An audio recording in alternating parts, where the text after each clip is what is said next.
السلام علیکم، آپ دیکھ رہے ہیں ہو کیا رہا ہے۔ میں ہوں فیصل عباسی، میرے ساتھ موجود ہیں عارف نظامی صاحب۔ بہت شکریہ نظامی صاحب آپ کا۔ اس کے ساتھ ہی ساتھ پروگرام میں ہمیں جوائن کیا ہے مسلم لیگ نون کے سینئر رہنما سابق وفاقی وزیر احسن اقبال صاحب نے۔ بہت شکریہ احسن صاحب آپ کے وقت کا۔ آپ سے بھی گفتگو کریں گے۔ ڈیلی میل کی خبر کے بعد نظامی صاحب ایک طوفان بپا ہے، حکومتی وزراء ہوں، مشیران ہوں، معاون خصوصی ہوں، ان کی جانب سے بیانات جاری ہیں، اور دوسری طرف مسلم لیگ نون کی جو سینئر قیادت ہے وہ بھی وضاحتیں پیش کر رہی ہے۔ لیکن نظامی صاحب یہ سٹوری آپ نے بھی پڑھی، میں نے بھی پڑھی، کس نتیجے پہ پہنچتے ہیں؟ بظاہر ابھی تک ایک گنجلک ہے، کچھ کلیئر نہیں ہو پا رہا۔ دیکھیں اس کا بڑا حل اچھا جو ہے نا، وہ تو شہباز شریف صاحب نے خود ہی کہہ دیا کہ جی میں سو کروں گا ڈیلی میل کو۔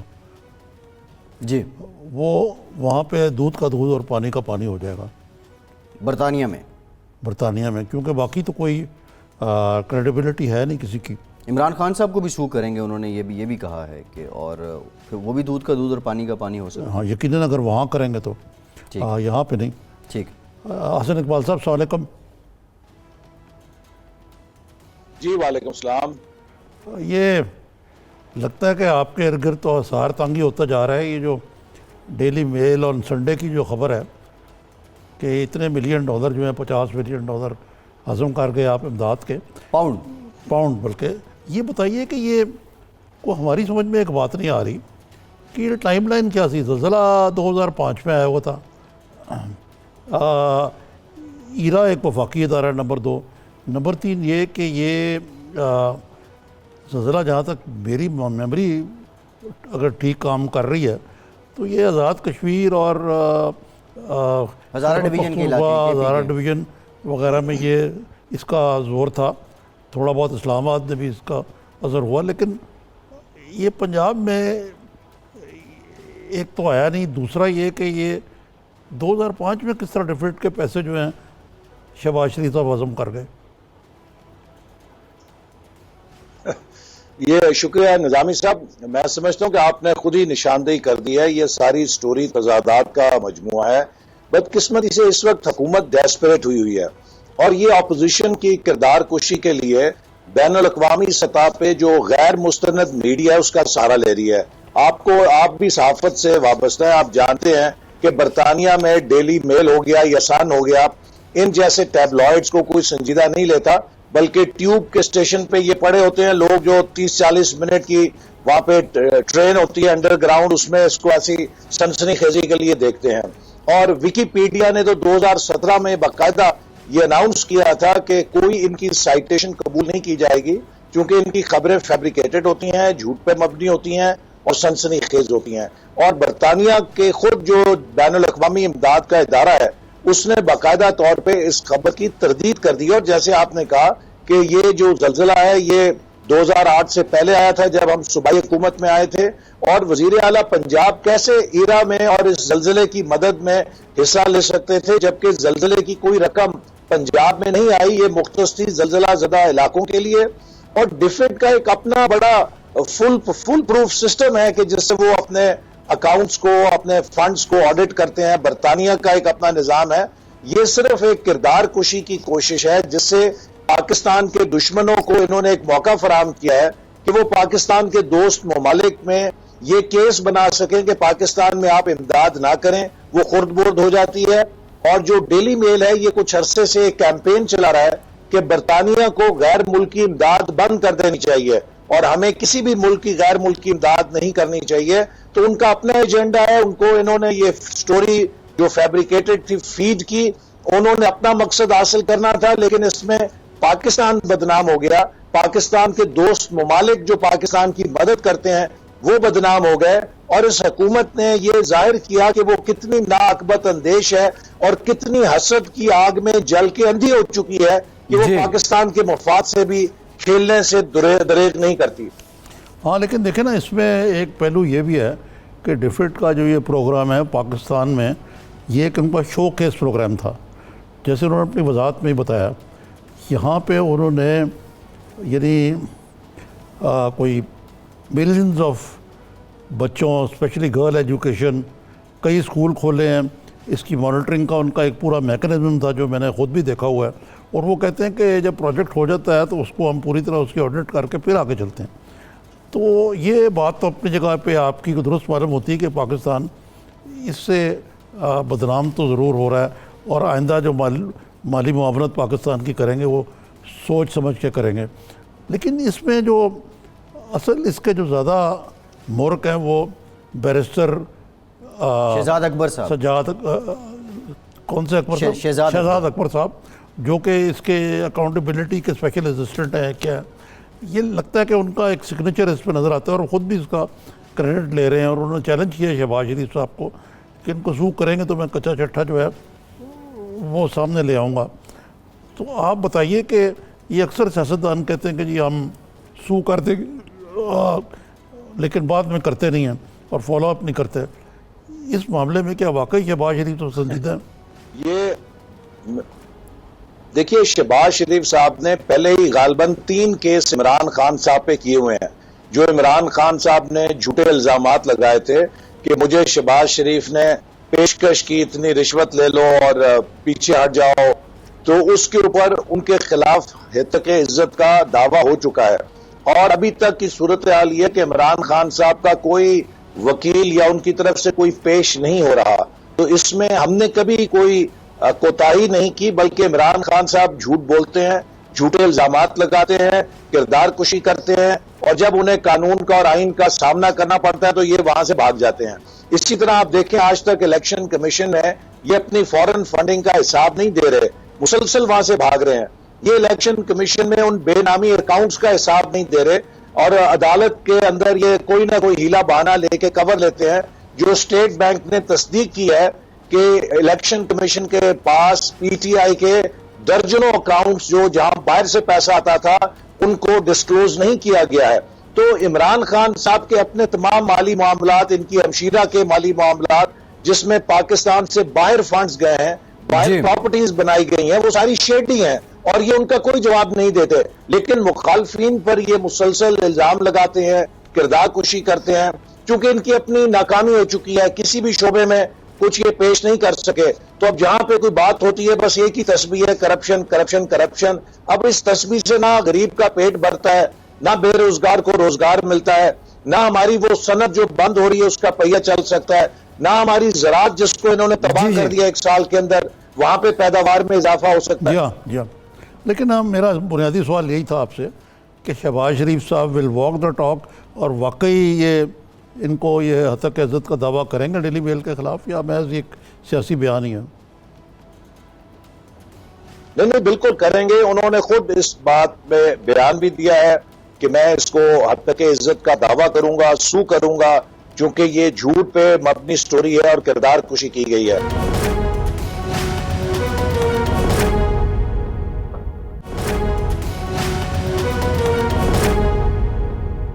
حسن صاحب، اب ایک اور خبر بھی آ رہی ہے، اطلاعات ہیں کہ نیب نے ایک اور فیصلہ کیا ہے، شہباز شریف صاحب کے جو اثاثے ہیں اور بالخصوص جو ماڈل ٹاؤن والی رہائش گاہ ہے، اب اس کو بھی منجمد کر دیا جائے گا۔ گلی والے بھی رہائش ان کی کچھ اور بھی ہیں جی، اور بھی، اور یہ ہے کہ ناجائز اثاثے بنانے کا الزام ہے یہاں بھی۔ سیاسی طور پہ یہ جو شکنجہ کسا جا رہا ہے، اسلام آباد میں بھی، وفاق میں بھی ہم دیکھ رہے ہیں حکومت اور اپوزیشن کے درمیان خاصی محاذ رہی ہے، سیاسی پہلو کیا ہیں اس کے؟ دیکھیں، اس کا سیاسی پہلو صرف یہ ہے کہ ملک کے اندر محاذ آرائی کے اندر شدت آئے گی۔ یہ پاکستان کی پہلی حکومت ہے، پہلا وزیر اعظم ہے جو سوسائٹی کو نفرت کی بنیاد کے اوپر تقسیم کر رہا ہے، پولرائز کر رہا ہے، ڈیوائڈ کر رہا ہے۔ جو چیلنجز ہیں، میں آپ کو یہ واضح طور پہ کہنا چاہتا ہوں کہ پاکستان کے خطے میں، اس کے ریجن میں جو حالات ہیں، جو واقعات ہونے جا رہے ہیں، کوئی ایک لیڈر، کوئی ایک پارٹی اور کوئی ایک ادارہ اس قابل نہیں ہے کہ تنہا ان کا مقابلہ کر سکے۔ ہمیں ایک دوسرے سے اختلاف بھی کرنا ہے، لیکن اس میں یہ گنجائش رکھنی ہے کہ ہم ایک دوسرے کے ساتھ قومی یکجہتی کو کمپرومائز نہ کر لیں۔ عمران خان پاکستان کے اندر اتنی پولرائزیشن پیدا کر رہے ہیں، میں سمجھتا ہوں کہ یہ دشمنوں کا کام آسان کر رہے ہیں، اور اس جو محاذ آرائی کے نتیجے میں ہماری معیشت پہ اور منفی اثر پڑے گا، ہمارے ملک کے اندر جو دہشت گردی کی جنگ ہے وہ متاثر ہو سکتی ہے، ہماری توجہ بڑھ سکتی ہے، سیاسی تنازعات ہمارے جو ایجنڈے کے اوپر آ سکتے ہیں، اور جو اصل مسائل ہیں چاہے وہ اقتصادی ہیں چاہے وہ دہشت گردی کے ہیں وہ پیچھے جا سکتے ہیں. تو مجھے نہیں معلوم کہ عمران خان کس کے ایجنڈے پہ کام کر رہے ہیں. یہ لوگوں کی جائیدادیں، دیکھیے میں آپ سے یہ سوال کرنا چاہتا ہوں، میں نے تقریباً 1.5 لاکھ روپے انکم ٹیکس دیا ہے. میں ابھی یہ جہاں اسلام آباد میں بیٹھا ہوں یہ کرائے کا گھر ہے، میں اپنا گھر افورڈ نہیں کر سکتا. عمران خان صاحب نے بھی 1.5 لاکھ روپے انکم ٹیکس دیا ہے، وہ 300 کنال کے محل کے اندر بیٹھے ہیں. تو مجھے بتائیں کہ میں 1.5 لاکھ کے اندر اپنا گھر افورڈ نہیں کر سکتا، اور یہ کرائے کا گھر چلانا، اس کے بل دینا بھی میرے لیے جوئے شیر کے مترادف ہے. دوسرا شخص جو 1.5 لاکھ انکم ٹیکس دیتا ہے وہ 300 کنال کے محل کو کیسے چلاتا ہے، کیسے افورڈ کرتا ہے؟ کیا نیب ان سے پوچھ سکتی ہے؟ کیا ایف بی آر ان سے پوچھ سکتا ہے؟ نہیں پوچھ سکتے، کیونکہ وہ لاڈلے ہیں. تمام کرپشن کے مگرمچھ پی ٹی آئی کی چھتری کے نیچے پڑے ہوئے ہیں، ان کا احتساب نہیں ہوگا، ان کے آف شور اکاؤنٹ کوئی نہیں پوچھے گا، ان کی کرپشن کوئی نہیں پوچھے گا. صرف اپوزیشن میں یہ وہی مشرف صاحب والا احتساب ہے کہ آپ بامشرف ہو جائیں تو آپ کے لیے معافی ہے، بے مشرف ہیں تو آپ نیب کے کٹہرے میں کھڑے ہیں. اچھا یہ بتائیے، یہ ایک جو ریکوڈیک کے مسئلے پہ، یعنی جو کاپر اور گولڈ کی مائن تھی، وہاں پہ مائننگ کا جو جس ٹھیکے کو ہم نے منسوخ کیا، اس پہ 6 ارب ڈالر کا ہرجانہ ورلڈ بینک نے عائد کیا ہے. جی ان کا جو بورڈ ہے اس نے اسی کے برابر ہے جو آئی ایم ایف کا پیکج ہے. اور اس پہ حکومت نے کہا ہے کہ ہم کمیشن بنائیں گے. یہ کیا معاملہ کیا ہے؟ یہ آپ کے دورہ حکومت کا تھا یا اس سے بھی پہلے کا تھا؟ نہیں دیکھیے، یہ تو وہ پیپلز پارٹی کے دور میں سپریم کورٹ نے فیصلہ دیا تھا اور اس کو کینسل کیا تھا جہاں تک مجھے یاد ہے. اور اس کے بعد اس کے اوپر مختلف کوششیں ہوتی رہیں، اور یہ کوشش بھی ہوتی رہی کہ آؤٹ آف کورٹ سیٹلمنٹ کر لی جائے. اور جہاں تک میری معلومات ہیں ہماری حکومت کی یہی کوشش تھی کہ اس کمپنی کے ساتھ ہم آؤٹ آف کورٹ اچھی کوئی مناسب ٹرمز کے اوپر سیٹلمنٹ کر لیں تاکہ کوئی بڑا ہمیں ایسا ہرجانے کی طرف قیمت نہ ادا کرنی پڑے.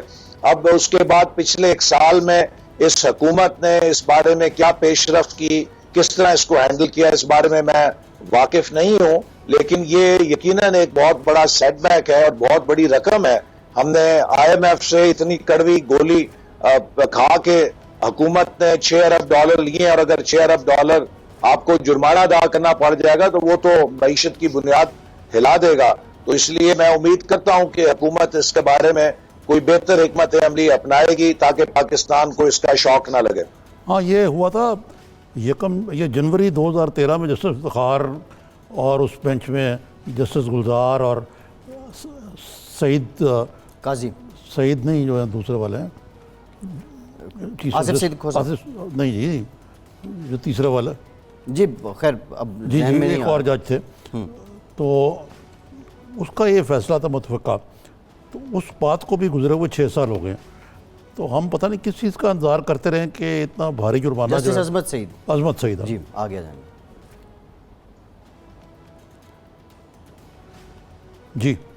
جی احسن صاحب یہ پالیسی کا فقدان تھا یا اس عدالتی فیصلے کی وجہ سے؟ دیکھیے نا، یہ اس عدالتی فیصلے کی جو لیگل کاروائی تھی اس میں پاکستان کی طرف سے مسلسل پیروی بھی ہوتی رہی اور یہ کوشش بھی ہوتی رہی کہ ہم اس کو آؤٹ آف کورٹ سیٹلمنٹ کی طرف جائیں. لیکن ہمارے جو ملک کے اندر مختلف پالیسی ساز ادارے ہیں وہ اس بارے میں یکسو نہیں تھے، اور اس کی وجہ سے جہاں تک میں براہ راست اس سے متعلق نہیں تھا لیکن میری کچھ معلومات ایسی ہیں کہ جس کی وجہ سے کوئی قطعی فیصلہ نہیں ہو سکا تھا. اور یہی بہت ضروری ہے کہ پاکستان کی جو اقتصادی اور معاشی معاملات ہیں ان کے اندر جب بہت سارے اداروں میں مداخلت ہوتی ہے اور بہت سارے لوگ اس میں شامل ہو جاتے ہیں تو پھر اس سے مسائل ہمارے لیے پیچیدہ ہو جاتے ہیں. اچھا یہ بتائیے، ابھی پرسوں سیٹرڈے کے دن ایک ملک گیر ہڑتال ہوئی ہے ٹریڈرز کی اور دکانداروں کی اور تاجروں کی. حکومت کہتی کہ وہ ناکام رہی، لیکن عمومی طور پہ دیکھا گیا کہ یہ مجموعی طور پر ایک بہت بھرپور قسم کی ہڑتال تھی. آپ ماہرین اقتصادیات میں آپ کا شمار ہوتا ہے، پلاننگ منسٹری آپ ہیڈ کرتے رہے. یہ بتائیے کہ یہ جو ایک طرف تو یہ ڈائلیما ہے کہ ٹیکس نیٹ میں لانا لوگوں کو بہت ضروری ہے, tax to G D P ratio بالکل تھوڑا ہے. دوسری طرف یہ ہے کہ یعنی اقتصادیات کا پہیہ بھی چلنا چاہیے. تو اس حکومت کی کیا حکمت عملی غلط ہے جس کی وجہ سے ایسا ہو رہا ہے؟ دیکھیے عارف نظامی صاحب, میں پہلے دن سے یہ کہہ رہا ہوں کہ معیشت کو چلانا, آپ ایک گھر کا بجٹ نہیں چلا سکتے اگر آپ کو کوئی سینس نہیں ہے بجٹ کیپنگ کی. ایک ملک کا بجٹ چلانا بہت پیچیدہ معاملہ ہے. یہ ایک ایسی نا تجربے کا لیڈرشپ آئی ہے جنہوں نے آج تک یونین کاؤنسل نہیں چلائی تھی. دیکھیے دنیا میں آج کی گلوبل اکانومی میں جو کیپٹل ہے وہ گلوبل کموڈٹی ہے, ایک سیکنڈ کے اندر ایک جگہ سے دوسری جگہ اڑ جاتا ہے. اچھا, پاکستان کی معیشت اس لیے زیادہ کمپلیکیٹڈ ہے کہ اس کی آدھی تقریباً معیشت جو ہے پیرلل اکانومی میں ہے. جو ہی آپ اس کے اندر خوف پیدا کریں گے, جو ہی آپ اس میں فیئر انٹروڈیوس کریں گے, there will be flight of capital, پیسہ بھاگ جائے گا یا چھپ جائے گا, آپ کی معیشت رک جائے گی. دیکھیے ٹیکس کلیکشن ہم نے 2000 ارب سے 4000 ارب دگنی کی اپنے 5 سالوں میں, لیکن کوئی سٹرائک نہیں ہوئی. آپ یہ چیزیں ریفارم کو کرنے کا طریقہ یہ ہے کہ جو سٹیک ہولڈرز ہیں ان کے ساتھ اونرشپ کریٹ کرتے ہیں, ان سے انگیجمنٹ کرتے ہیں. اعتماد کی فضا کے اندر آپ معیشت کو کامیاب کر سکتے ہیں, سرمایہ کاری لا سکتے ہیں اور پھر گروتھ کے ذریعے لے سکتے ہیں ٹیکسز. یا آپ کی پائی گرو کرے یا آپ کی پائی سکڑے. اگر آپ کی پائی گرو کر رہی ہے تو یقیناً آپ کے پاس زیادہ ریونیو آئے گا, لیکن جب آپ کی پائی بھی سکڑنا شروع ہو جائے تو آپ پھر ایکسٹریکٹیو ٹیکسیشن میں چلے جاتے ہیں کہ جو لوگ دے رہے ہیں انہی کے اوپر اور وزن ڈالیں گے, انہی کی جیبوں سے اور نکالیں گے. نتیجہ یہ ہوگا کہ ان کے کاروبار بھی بند ہو جائیں گے. اس وقت ہماری معیشت کو 1 سال میں بدترین سلو ڈاؤن میں یہ لے آئے ہیں, چونکہ ان کو کوئی سینس نہیں تھا. انہوں نے آنکھیں بند کر کے پالیسی ریٹ بڑھاتے گئے ہیں, 6.25% سے 12.25 لے آئے اور آپ سنا ہے کل 1% اور بڑھانے لگے ہیں.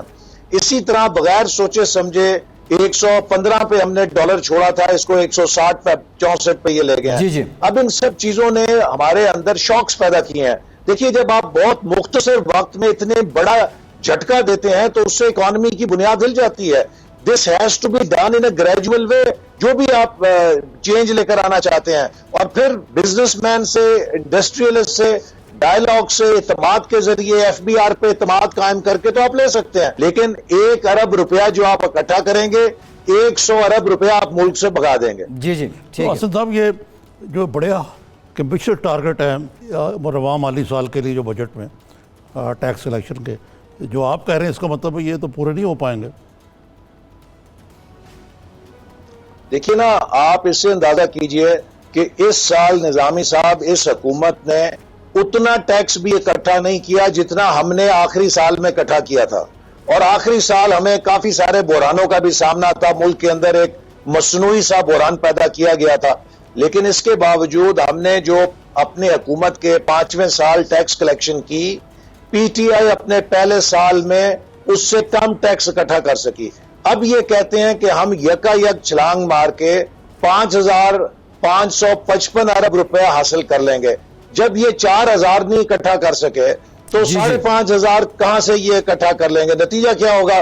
اس کے اندر جتنی انہوں نے تخمینے لگائے ہیں وہ ان ریئلسٹک ہیں. اب ایک میں آپ کو مثال دیتا ہوں کہ جو انہوں نے ڈیٹ سروسنگ ڈبل ہوئی ہے, وہ کیوں ہوئی ہے کہ انہوں نے انٹرسٹ ریٹس ڈبل کر دیے ہیں. ہمارے مقابلے میں دگنے انٹرسٹ ریٹ کرنے سے ان کا ٹیکس کا جو ڈیٹ سروسنگ کا برڈن ہے وہ ڈبل ہو گیا. لیکن وہ بھی 13% پہ انہوں نے زیوم کیا ہوا ہے, اور اس وقت مارکیٹ میں 15, 16, 17% پہ ہم جا رہے ہیں. تو ابھی سال شروع نہیں ہوا, جب 15, 16% پہ آپ چلے گئے تو 13% کی کیلکولیشن تو ختم ہو گئی. نتیجہ یہ ہے کہ ادھر بھی آپ کے اوپر خسارہ بڑھے گا, دوسری جگہ خسارہ بڑھے گا, ریونیو آپ کے آئیں گے نہیں. آپ پھر آئی ایم ایف کے پاس دوبارہ واپس جائیں گے ریویژن کے لیے, یا پھر منی بجٹ لے کر آئیں گے کہ جی یہ ہمارا کام نہیں چل رہا, ہمیں اور لوگوں کی جیب سے پیسہ نکالنا ہے. اس سے یہ بیمار معیشت اور بیمار ہو جائے گی. تو ہمیں انہوں نے ایک بہت بڑے گرداب میں پھنسا دیا ہے. ٹھیک ہے احسن صاحب, ایک اور معاملہ چیئرمین سینٹ کو ہٹائے جانے کو لے کے اپوزیشن خاصی متحرک بھی ہے, لیکن کچھ دراڑیں بھی ہیں, کچھ نظر آ رہا ہے, اطلاعات آ رہے ہیں کہ اپوزیشن ہو سکتا ہے یکجا نہ ہو. ایک تو یہ بتا دیں کیا یہ کرشمہ ہو پائے گا, اور دوسرا چیئرمین سینٹ کا قصور کیا ہے؟ انہیں کیوں ہٹایا جا رہا ہے؟ جی دیکھیے، پہلی بات تو یہ ہے کہ جمہوریت کا یہ اصول ہے، جیسے اسپیکر ہوتے ہیں یا چیئرمین سینٹ، ان کو they must command confidence of the majority. اس وقت سینٹ کے اندر اپوزیشن کے 103 یا 4 جو کل اراکین ہیں اس میں سے 67 اپوزیشن کے ہیں. سو اپوزیشن کے پاس 2/3 اکثریت ہے سینٹ کے اندر، لہذا یہ اپوزیشن کا جمہوری حق ہے. سب سے پہلا تو یہی نقطہ ہے کہ یہ جمہوریت کے خلاف ہے کہ ایک اقلیتی شخص جس کو ہاؤس میں مائنورٹی کا کانفیڈنس ہو اس کو آپ چیئرمین کے طور پہ رکھیں. دوسری بات یہ کہ اس حکومت نے چیئرمین سینٹ کو اور اسپیکر نیشنل اسمبلی کو تقریباً غیر مؤثر کر دیا ہے، اور اپوزیشن کو وہ ڈینائی کر رہے ہیں وہ سپیس کہ جو وہ پارلیمنٹ کے اندر اپنے ملک کے مسائل کے حوالے سے رول پلے کرنا چاہتے ہیں. تو اس لیے ضروری ہے کہ سینٹ کے اندر ایک ایسا چیئرمین ہو جو وہاں کی میجورٹی کی کانفیڈنس کو کمانڈ کرتا ہو. اب حکومت کے پاس تقریباً 35-36 سینیٹرز ہیں، تو آپ نمبرز کے اوپر دیکھ لیجئے کہ یہ پارٹیز کا اتنا فرق ہے کہ آنکھیں بند کر کے موجودہ چیئرمین سینٹ کو استعفیٰ دے دینا چاہیے تھا. یہ ایک آنریبل طریقہ تھا کہ مجھے اس بات کا احساس ہے کہ 2/3 سینیٹرز میرے خلاف ہیں یا اپوزیشن کے ہیں، وہ اپنا چیئرمین لانا چاہتے ہیں، تو میں رضاکارانہ طور پہ ہٹ رہا ہوں. لیکن پرائم منسٹر نے انہیں بلا کے کہا فکر نہ کرو، ہم ہارس ٹریڈنگ کریں گے، آپ کی پشت کے اوپر سینیٹر توڑ کے لا کے کھڑا کریں گے. یہ کون سا نیا پاکستان ہے؟ یہ کون سی آپ جمہوریت کی خدمت کر رہے ہیں کہ آپ بولیاں لگائیں گے، آپ ملک کی ایجنسیوں کو استعمال کریں گے ڈرانے دھمکانے کے لیے؟ یہ کب کہا ہے؟ یہ رپورٹ تو نہیں ہوئی. کیسے آپ ڈیفینڈ کر سکتے ہیں؟ ہارس ٹریڈنگ کا انہوں نے کہا کہ ہم ہارس ٹریڈنگ نہیں کہا انہوں نے، لیکن کہا کہ ہم یہ تو کہا ہے کہ گھبرانا نہیں ہے آپ نے. نہیں، آپ یہ دیکھیے نا، نہیں گھبرانا کیوں نہیں ہے؟ جس حکومت کے الائنس کے پاس 35 یا 36 سینیٹر ہوں اور اپوزیشن کے پاس 67 ہوں، تو اس میں گھبرانے کی نہ گھبرانے کی کون سی بات ہے؟ اس میں تو صرف یہی بات ہے کہ آپ یہ نمبر نہ دیکھو، ہم پہ چھوڑ دو، ہم دیکھو کس طرح توڑ پھوڑ کرتے ہیں نا. اس کے علاوہ تو نہ گھبرانے کی، مشورے کی کوئی اور جسٹیفیکیشن ہی نہیں ہے. سینٹ کے اندر باقی تمام عہدے جوں کے توں رہیں گے. یہ صرف چیئرمین کے خلاف ووٹ آف نو کانفیڈنس ہے، چونکہ ان کی پوسٹ کے اوپر اپوزیشن کا جو میجورٹی ہے ان کو اعتماد حاصل نہیں ہے. تو جمہوریت کا یہی طریقہ ہے کہ جب کوئی لیڈر آف دا، جو اسپیکر آف دا ہاؤس یا کسٹوڈین آف دا ہاؤس ایوان کی اکثریت کی حمایت کھو دے تو وہ اس سے مستعفی ہو جاتا ہے یا علیحدہ ہو جاتا ہے.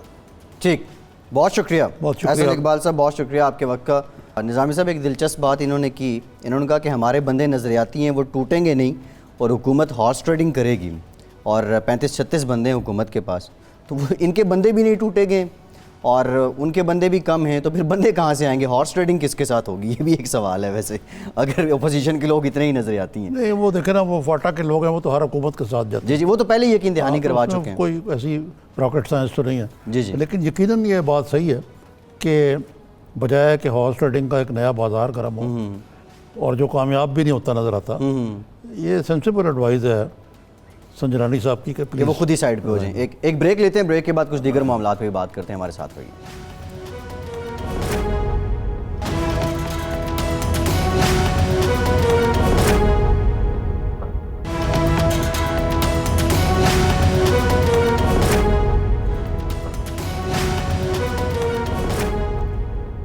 بریک کے بعد ایک بار پھر سے آپ کو خوش آمدید کہیں گے. نظامی صاحب بریک میں ہمیں جوائن کیا ہے معروف قانوندان سلمان اکرم راجہ صاحب نے بھی.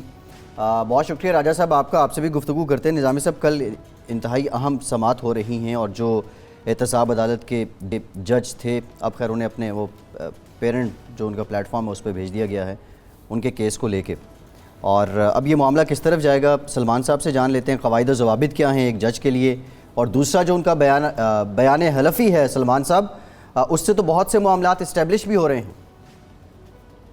جی جیسا ہی لگ رہا ہے بظاہر.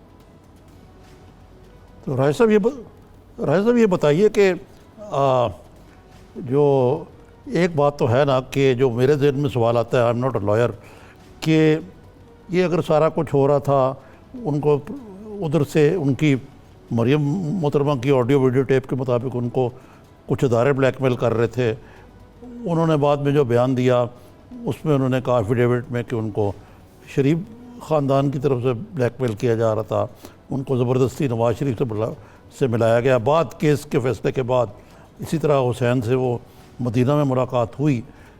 تو اس ساری صورتحال میں جو ایک چیز سمجھ میں نہیں آتی کہ why didn't he report all this to the monitoring جج آف دا سپریم کورٹ. بالکل یہی بنیادی سوال ہے ان کے کردار کے حوالے سے، جس کی وجہ سے ان کا جو کردار ہے وہ مکمل طور پہ مشکوک ہو جاتا ہے اور اس قابل نہیں رہتا کہ وہ عدالتی امور سر انجام دے سکتے، اور اسی لیے ان کو ہٹا بھی دیا گیا ہے. اب یہاں دوسرا پہلو یہ ہے کہ تمام جو ان کا ایفیڈیوٹ میں بیان آیا ہے یہ اس ویڈیو کی اشاعت یا اس کے منظر پہ آ جانے کے بعد آیا ہے جو پریس کانفرنس میں پیش کیا گیا. اب عام طور پہ فوجداری نوعیت کے معاملات میں اور جو الزامات یہاں لگائے گئے ہیں وہ کرمنل نوعیت کے الزامات ہیں. اگر ایف آئی آر کٹوانے میں، رپورٹ تھانے میں درج کرانے میں چند گھنٹوں کی بھی دیر ہو جائے، چند دنوں کی دیر ہو جائے، تو یہ وہ تمام رپورٹ جو ہے مشکوک تصور کی جاتی ہے کہ ایک شخص نے وقت لگا کر ایسی ایک رپورٹ مرتب کی ہے جس سے اس کی ذات کو فائدہ پہنچتا ہے، اس پر جو انگلی اٹھی ہے، یہ الزام لگا ہے، اس کا جواب دینے کا ایک بیانیہ بنتا ہے، جواز فراہم ہوتا ہے. یہ تمام بات دیکھی جائے گی جب یہ معاملہ مجاز عدالت کے سامنے آئے گا اور اس کی سچائی یا اس کے جھوٹے ہونے کا فیصلہ ہوگا.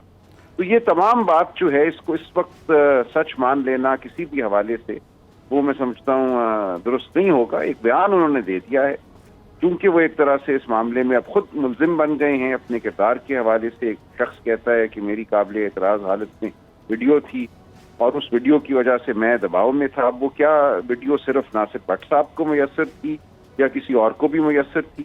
کیسے یہ اخذ کیا جائے گا کہ دباؤ ایک ہی شخص کی جانب سے آ رہا تھا، متعدد اشخاص یا اداروں کی جانب سے نہیں آ رہا تھا جیسا کہ الزام لگایا گیا ہے ان پہ؟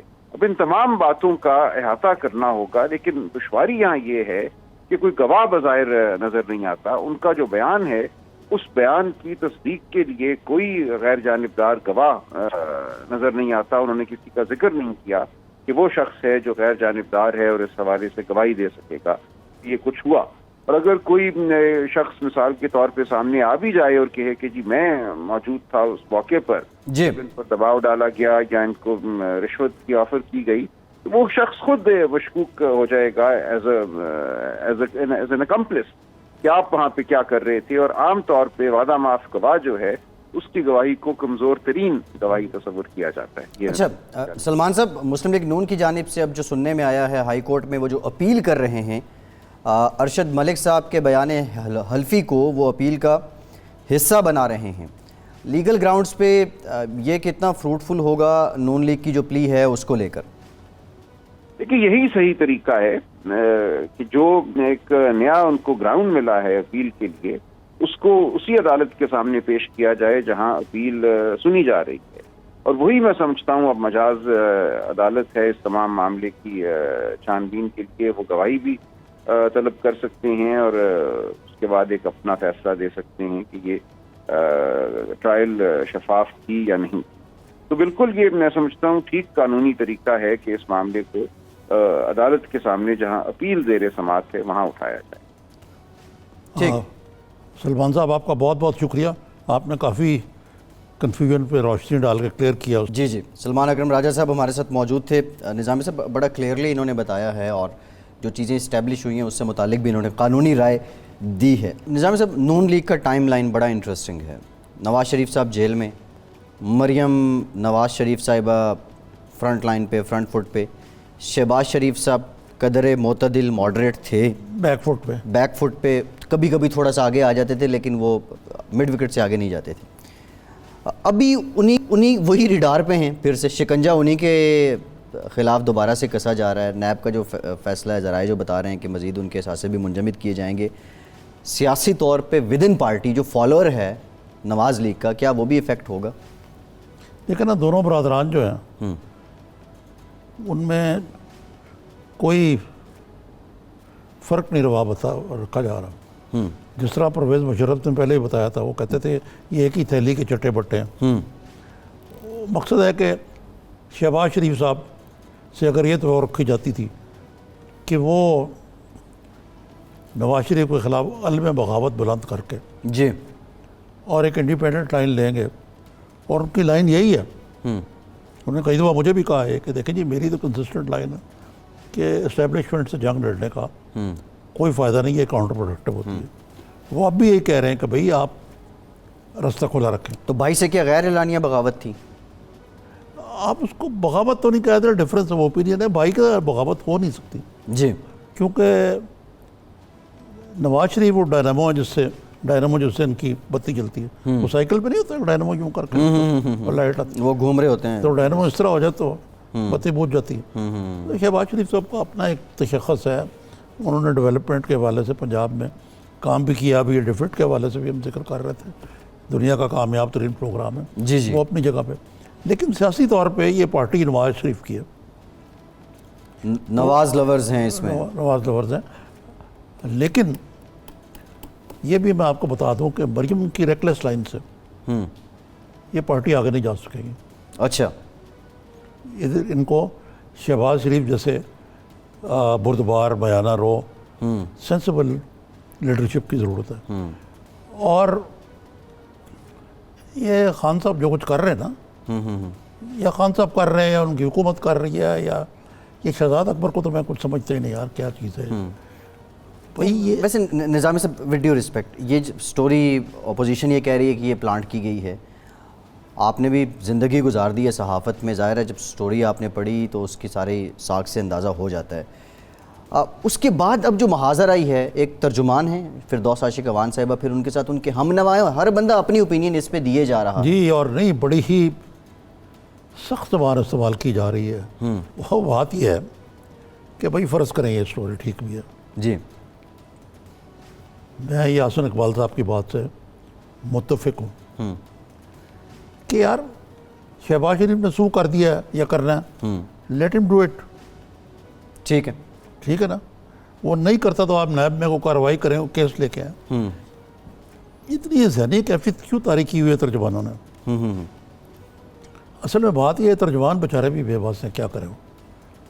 ایک بڑی باقاعدگی سے اب جتنے بھی حکومت کے ترجمان ہیں نا, جی جی, ان کی میٹنگ ہوتی ہے.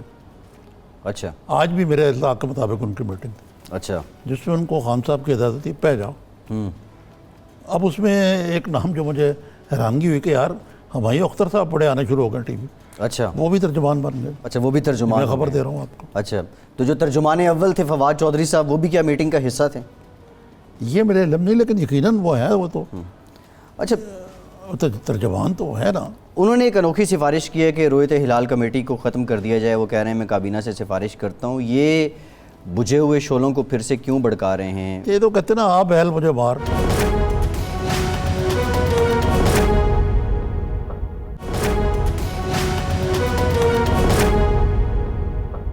شیخ رشید صاحب نے بڑا عجیب بیان دیا ہے. کہتے ہیں کہ ابھی ضمیر پہ بوجھ محسوس نہیں کر رہا, جس دن کیا اس دن ریزائن کر دوں گا. 2 درجن سے زائد لوگ 11 مہینوں میں شہید ہو گئے. ان کو پتہ نہیں ہے 2 درجن تو ایک حادثے میں ہوا نا, اس سے 3 پہلے والے میں ہوتے ہیں. 2 یا 3. میں محتاط اندازے کے مطابق آپ اتنے محتاط نہ ہوں. سوال یہ ہے کہ ان سب گھروں کا چولہے گھول ہو گئے, جی, برائڈ اینرز مر گئے. جی, آپ نے ان کو 5 لاکھ 10 لاکھ دے کے کہا جی کہ آپ انکوائری کمیٹی بھی بٹھائی گئی. تو یہ ان کا ضمیر کب جاگے گا جب 100 آدمی کو نعوذ باللہ کسی حادثے میں ہلاک ہو جائیں گے. پھر عجیب بات کرتے ہیں, سوال گندم جواب چلا کہ جی میں ایسے گیٹ سنا رہا ہوں جو وہ گیٹ ختم ہو جائیں گے تو فلائی اوور بن جائیں گے. بھئی یہ تھوڑی کوئی آپ کہہ رہا ہے کہ آپ یہ کریں. رولنگ اسٹاک میں کیا کر رہے ہیں اور باقی کیا آپ کر رہے ہیں جو ٹریکس کے بارے میں, سگنلنگ کے بارے میں, جی, ریلوے کی کارکردگی کو بہتر بنانے کے بارے میں. آپ کو پتہ ہے کہ تھوک کے حساب سے ٹرینیں لیٹ ہو رہی ہیں. ایسا ہی ہے. اور عام آدمی مجبور ہے ٹرینوں پہ جانے کے لیے, کیونکہ آپ کو پتہ ہے کہ ہوائی جہازوں کا ٹکٹ کتنا مہنگا ہو گیا. بہت زیادہ, آلموسٹ ڈبل کرائے ہو چکے ہیں نظامی صاحب. اور میں آپ سے ذرا ایک کراچی میں جائیں تو آپ 50-60 ہزار کا اکانومی کا ٹکٹ آتا ہے. جی, ریٹرن ٹکٹ آلموسٹ اب لگ بھگ اتنے کا ہی مل رہا ہے.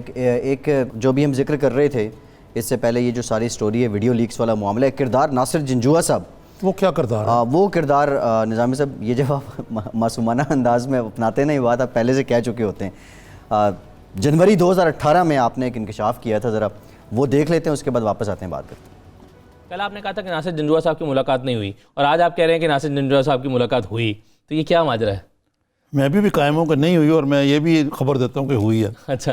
صرف تھوڑا سا ذرا گلچ ہے کہ جس ناصر جنجوعہ صاحب سے ان کی ملاقات ہوئی ہے وہ پاکستان کے نیشنل سیکورٹی کمیٹی کے ایڈوائزر نہیں ہیں. وہ مختلف ناصر جنجوعہ دیکھیے اسکرین پہ نظر آ رہے ہیں. وہ یہ بھی ایک پاکستان کی ایک مقتدر شخصیت ہے. ان کا نام ہے ناصر جنجوعہ، سے میں نے کہا. ایک کمپنی ہے مڈ جیک، اس کا نام ہے. اب مڈ جیک سے آپ لگے گا کہ کوئی امریکہ کی کمپنی ہے. یہ پاکستان کی کمپنی ہے، کنسٹرکشن کمپنی ہے بہت بڑی. آپ کو پتہ ہے جو کامرا ایئر بیس ہے یہ ڈیفنس کنٹریکٹرز ہیں، وہ انہوں نے بنائی ہے. بہت ساری سڑکیں بنائی. اسلام آباد جائیں تو آپ کو مڈ جیک ہاؤس نظر آتا ہے. یہ اس کے مالک ہیں، چیف ایگزیکٹو ہیں. 2 جنوری 2018 نظامی سب صاحب. سے پہلے تو آپ کو یہ بتاؤں کہ مڈ جیک کا مطلب کیا ہے. جی. محمد امام دین جنجوعہ اینڈ کمپنی. اچھا، یہ ان کے کوئی بڑے ہوں گے، والدین میں سے ہوں گے. ہاں. اب یہ یہاں پہ لاہور میں بھی گلبرگ روڈ جو مین ہے اس پہ ان کا مڈ جیک ہاؤس بنا ہوا ہے. اچھا.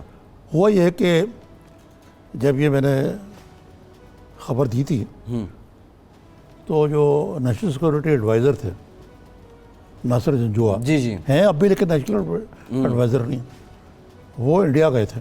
اچھا. مذاکرات کے لیے. واپس آئے تو جس طرح ہمارے صحافی بہت باخبر ہوتے ہیں، جی قیاس کیا گیا. خیال سے انہوں نے کہا جی ناصر جنجوعہ نے آ کے انڈیا سے سیدھا آ کے میاں نواز شریف کو رپورٹ کیا. اچھا. بھائی مجھے بڑی حیرانگی ہوئی کہ میاں نواز شریف تو فارغ ہو چکا جنوری 2018 میں. جی. اب کیوں میاں نواز شریف کو آ کے رپورٹ کریں گے؟ تو میں نے انویسٹیگیشن کیا آپ نے؟ جنجوعہ صاحب کو فون کیا. انہوں نے کہا بھی میں نہیں تھا یہ. تو پہلے دن جو میں نے خبر دی تھی وہ یہ تھی کہ ان کو ملے ہیں لیکن وہ جنجوعہ نہیں ہے. اچھا. اب اس معاملے میں تھوڑی سی اور انکوائری کی تو وہی صاحب نکلے. اچھا. ان کا نام مجھے امام دین جنجوعہ ہی پتہ تھا، ناصر جنجوعہ. میں اتفاق سے ان کو میرا خیال ہے ایک دفعہ میں ان کو نواز شریف کے گھر ملا بھی تھا، بہت عرصے کی بات. اچھا. اس کا مطلب نواز شریف کے ریگولر وزٹر تھے وہ. پھر انہوں نے مجھے بڑے ممنون تھے میرے، وہ ٹی وی میں نام آ گیا ہے، جی چوری ہو گئی کمپنی کی. اچھا بالکل ایسے ہی فون کر کے تو ہی واز ویری اوبلائزڈ، لیکن certainly he was not that Janjua.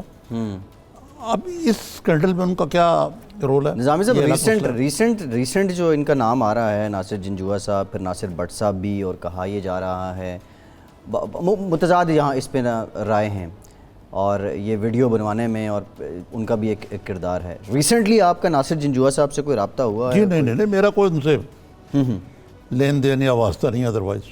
ٹھیک ہے. لیکن اب یہ جو معاملہ، یہ محاذرہ جس طرف چل رہی ہے، ایک اب کل پیشی بھی ہے، مریم نواز صاحبہ نے بھی 19 جولائی کو عدالت میں پیش ہونا ہے. اس کا نتیجہ کچھ نکلے گا 2-3 مہینے میں؟ یہ اگلا سارا کینوس کلیئر ہو جائے گا، یہ پکچر کلیئر ہو جائے گا؟ اصل میں میاں نواز شریف کی گیسٹ لسٹ پہ بڑے بڑے امیر سرمایہ داری ہوا کرتے تھے. ایک دفعہ میں گیا تو مجھے حامد میر صاحب وہاں مل گئے. اچھا. اب آپ کہیں گے حامد میر وہ سرمایہ دار تھوڑی ہیں حامد میر صحافی نہیں، حامد میر ایک بہت بڑے سرمایہ دار ہیں. اچھا. ہم نام ہے. اچھا. تو مصیبت یہ ہے کہ میاں نواز شریف کو تو سب سے پہلے تو وہ پوچھتے ہیں جب بیٹھے ہیں ذرا کڑی دکھانا، کڑی پائی ہے. اچھا. کتنے ہیرے لگے نا، یہ سوٹ تھا کپڑا کو ذرا اچھا ہے لگ ہے. یہ تو صحافیوں والا سٹائل ہے. میاں نواز شریف کے چھوٹے شوق ہیں. ایک ان کو بہت بڑا عجیب شوق تھا کہ میں سردیوں میں ان کے لان میں بیٹھا ہوا تھا، دھوپ سیک رہے تھے وہ یہیں پہ اپنے رائیونڈ میں، جب وہ ابھی پرائم منسٹر نہیں تھے اس سے. اچھا. تو وہ کہنے لگا اچھا دیکھو وہ جا رہے ہیں فلاں ایئر لائن پہ جہاز. وہ وہاں بیٹھ کے رائیونڈ کے اوپر سے یہ جو کوریڈور آج کل بند ہے نا، انٹرنیشنل فلائٹ ساری گزرتی تھی اور وہ باقاعدہ پلین واچنگ کرتے تھے. اچھا. جہاز گنتے تھے رائیونڈ بیٹھ کے کہ جہاز جو ہے یہ کون سی ایئر لائن کا ہے، یہ کس وقت جاتا ہے. وہ باقاعدہ ایک ایک یہ ایک وہ ہے ہابی ہے. اچھا, اور وہ جہاز گرنا ان کا شوق تھا. اچھا, یہ ویسے بڑی عجیب ویسے اب انہیں جہاز جو ہے, جہاز ان کے لیے بہت بڑی نعمت ہے کیونکہ وہ لنڈن جانے کے خواہش بھائی ان کو جہاز اور نت نئے جہازوں پہ سیر کرنے کا بہت شوق ہے. اور وہ مجھے پتا ہے کہ وہاں جیل میں جہاں اور وہ لندن کے علاوہ وہ اچھی فرسٹ کلاس کی فلائٹیں بھی مس کر رہے ہوں. نہیں, فرسٹ کلاس کی فلائٹ تو مس کریں گے. ابھی تو وہ اس بات کے خواہش مند ہوں گے کہ کوئی جہاز ملے, بس یہاں سے نکلوں میں لنڈن پہنچ جاؤں. فرسٹ کلاس اکانومی بزنس یہ تو علیحدہ ڈیبیٹ ہے. کیا مجھے کھڑا کر کے لے جائیں جہاز میں. جمپ سیٹ پہ بٹھا دیں. نظامی صاحب, پروگرام کا وقت ختم ہو گیا ہے, بہت شکریہ آپ کا. فیڈ بیک ضرور دیجیے گا. فیصل عباسی کو اجازت دیجیے.